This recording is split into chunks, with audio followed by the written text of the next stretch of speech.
Satu lagi isu yang menggemparkan dan sangat-sangat menakjubkan pada hari ini. Hari ini, isu yang menggemparkan saya dapat daripada BH Online, dan isu ini ada kena mengena dengan jawatan yang disandangkan oleh Ismail Sabri pada kali ini, yaitu Naib Presiden UMNO. Apa yang dikatakan Ismail Sabri, mungkin inilah hari terakhir ia akan memegang jawatan Naib Presiden UMNO. Adakah Ismail Sabri akan membuat satu keputusan untuk meletakkan jawatannya sebagai Naib Presiden UMNO pada hari ini? Isu ini sangat-sangat mengejutkan, dan jika Ismail Sabri meletakkan jawatannya sebagai Naib Presiden, adakah UMNO kehilangan menteri kuat di dalam ahli UMNO? Adakah Zahid Hamidi bakal berhadapan dengan masalah krisis undian jika Ismail Sabri meletakkan jawatannya sebagai Naib Presiden? Isu ini sangat menggemparkan buat 200 juta penyokong-penyokong UMNO.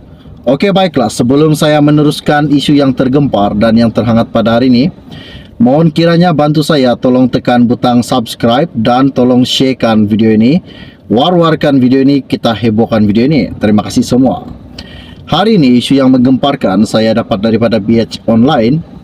Katanya, Datuk Seri Ismail Sabri Yaakob menggesahkan belum memutuskan sama ada beliau akan mempertahankan kedudukannya sebagai Naib Presiden UMNO dalam pemilihan parti yang akan datang ini.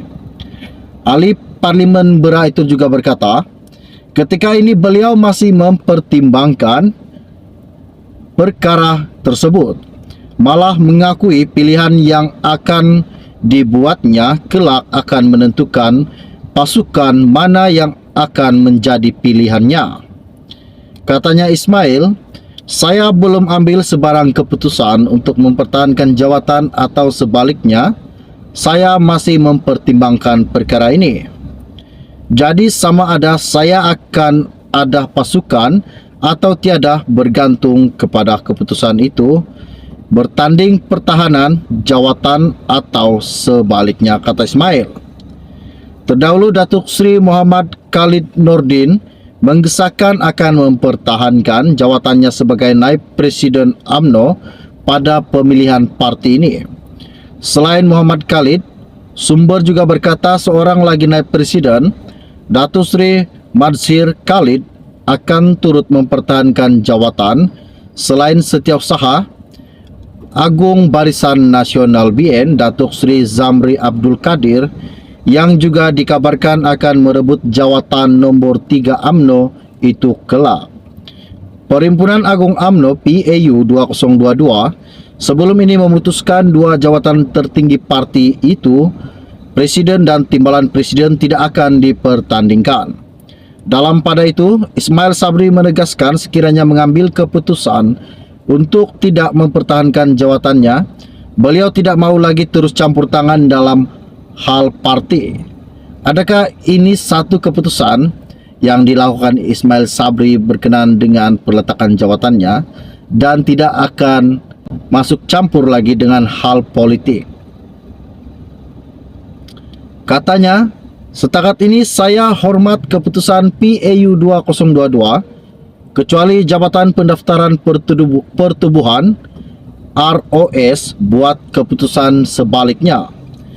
Katanya, kalau ROS buat keputusan lain, kita akan putuskan bila masanya tiba, katanya. Ismail Sabri menegaskan sebelum PAU 2022 beliau tidak menyebut sepatah perkataan pun atau menunjukkan minat untuk bertanding jawatan presiden atau timbalan presiden.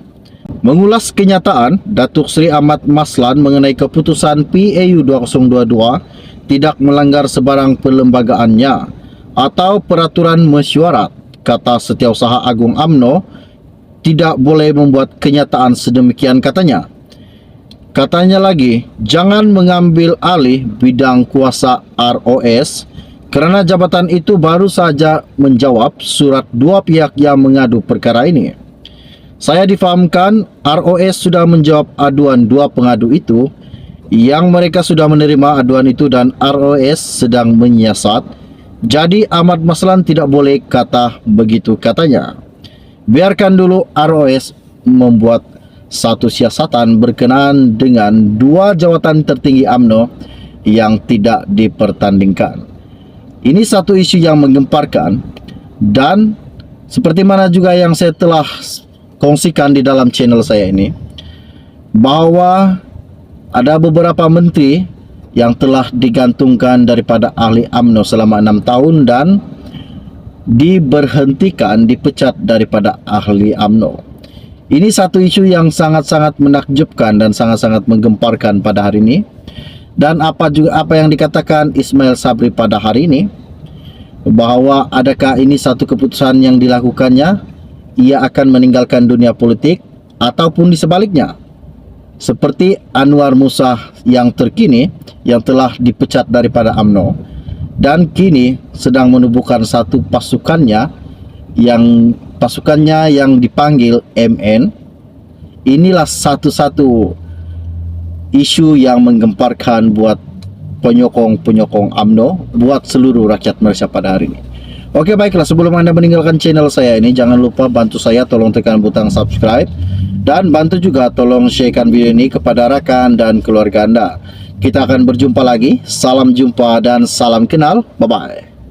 Mengulas kenyataan Datuk Seri Ahmad Maslan mengenai keputusan PAU 2022 tidak melanggar sebarang perlembagaannya atau peraturan mesyuarat, kata Setiausaha Agung UMNO, tidak boleh membuat kenyataan sedemikian, katanya. Katanya lagi, jangan mengambil alih bidang kuasa ROS kerana jabatan itu baru saja menjawab surat dua pihak yang mengadu perkara ini. Saya difahamkan ROS sudah menjawab aduan dua pengadu itu, yang mereka sudah menerima aduan itu dan ROS sedang menyiasat. Jadi Ahmad Maslan tidak boleh kata begitu, katanya. Biarkan dulu ROS membuat satu siasatan berkenaan dengan dua jawatan tertinggi UMNO yang tidak dipertandingkan. Ini satu isu yang menggemparkan, dan seperti mana juga yang saya telah kongsikan di dalam channel saya ini, bahwa ada beberapa menteri yang telah digantungkan daripada ahli UMNO selama 6 tahun dan diberhentikan, dipecat daripada ahli UMNO. Ini satu isu yang sangat-sangat menakjubkan dan sangat-sangat menggemparkan pada hari ini.